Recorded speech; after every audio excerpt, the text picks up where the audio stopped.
Hi, John here again from Field of Fitness. So, exercise or program number 3 is what we're going to go through today, which is the same sort of principle that we've gone through from the last 2 videos, but this one is going to be a bit more weighted. So, for those of you who can really kind of want to load things up or have some kit available to you, then this program is a bit more applicable to you.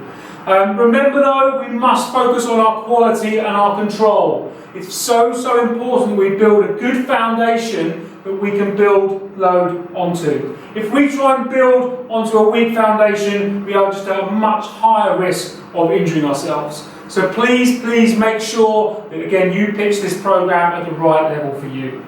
So previously we went through the press up in that first movement. This time we're going to go through a weighted chest press. This can be done again with any form of load, and it can be done with either one load or 2, so single arm or double arm. So what we're going to go through to start with is our chest press exercise. So the way we start this is by laying ourselves down onto our backs, and we have the dumbbells at our side. We lay all the way down, and we keep the hands at the top.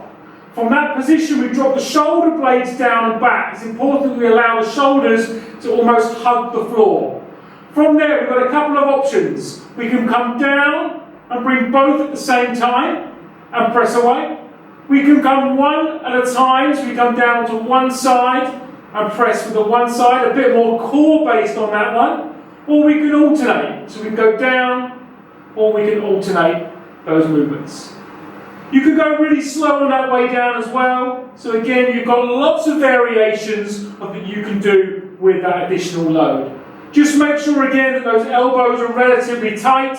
We don't want to allow the elbows to come out to the side to put too much load through the shoulder. We keep those elbows internally rotated in, and we allow the arms to come down in that W shape and then press away.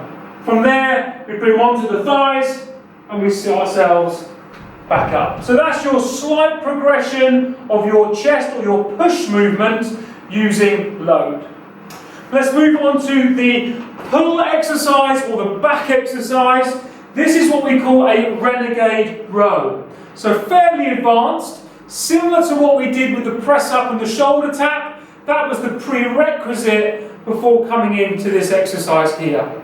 So what we do is we start with the dumbbells down by our side. We make sure that our knuckles are pointing down. We come up into a full press up position. We take the feet nice and wide. From there, we brace nice and tight through the tummy. We lift one dumbbell, and then we take it back down again. We take the shoulder blades down and back. We brace really tight. We lift, and then we come down again. We want to avoid any rotation of the hip. So we want to be avoiding anything like this. We keep really solid. We get that connection in the abdominal wall. We brace, lift and down. We brace, lift and down. That is again far more challenging than we have with your bent over row. It's a bit more integrated, and again depending on the load that you have, it can be done with one arm or 2 arms.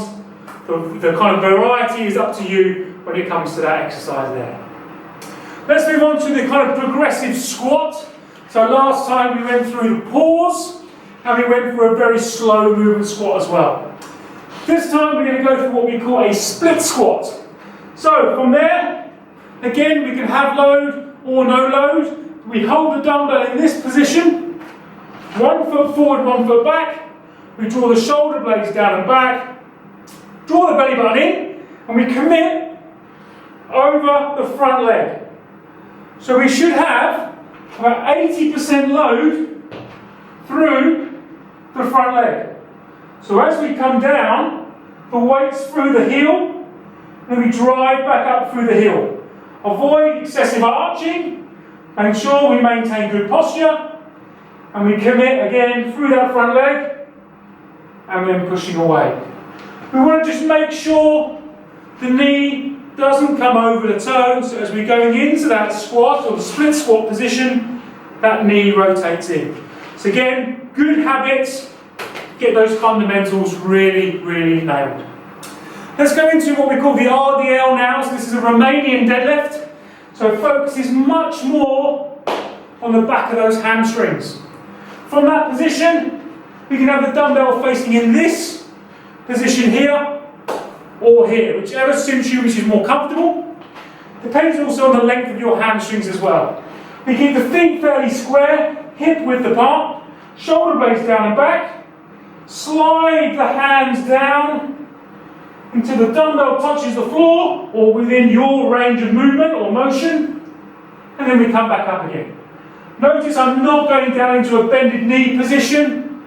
It's a hinged position, so it's all about sticking my bum out, getting the load through the hamstrings, and then coming back up. Just make sure we avoid that slump. We have to force the chest up, chin down, and slide the hands down the thighs, and then coming back up and squeezing the bottom. Make sure you're nice and tight for your tummy to protect your lower back. From there, we're going to move into what we call a push press. So this is pressing above the head. Again, it can be done with one dumbbell or two.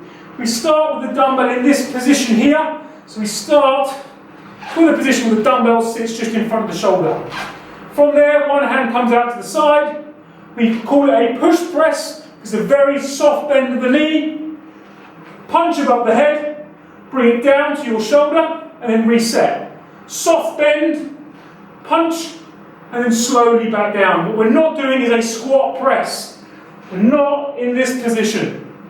What we're doing is trying to maintain shoulders back, good spinal alignment, and trying to create power from the lower part of the body to enable the arm to go up with a bit more sort of force or a bit more speed.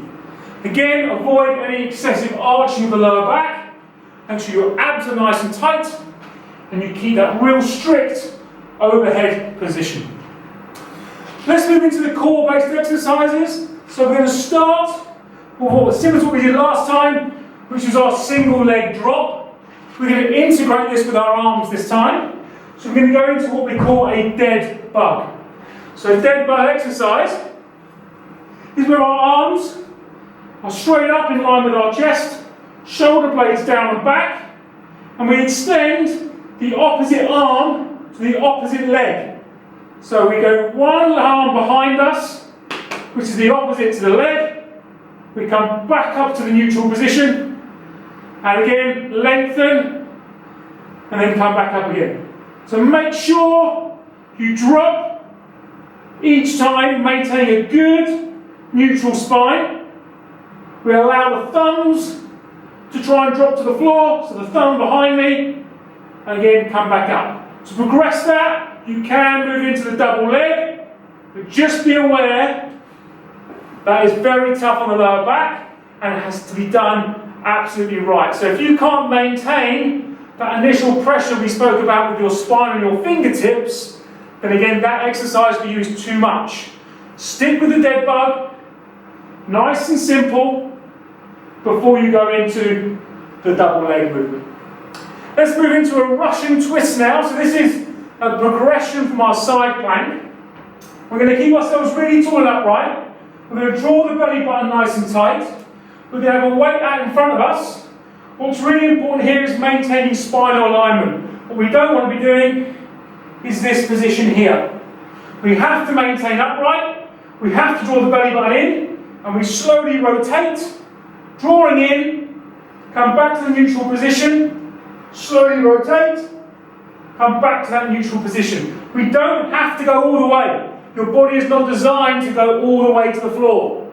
Keep tall, sometimes less is more when it comes to isolating an exercise. So maintain good posture, shoulders relaxed, and good soft rotation. Let's move into our plank and rotate. So, last time we went through the plank exercise.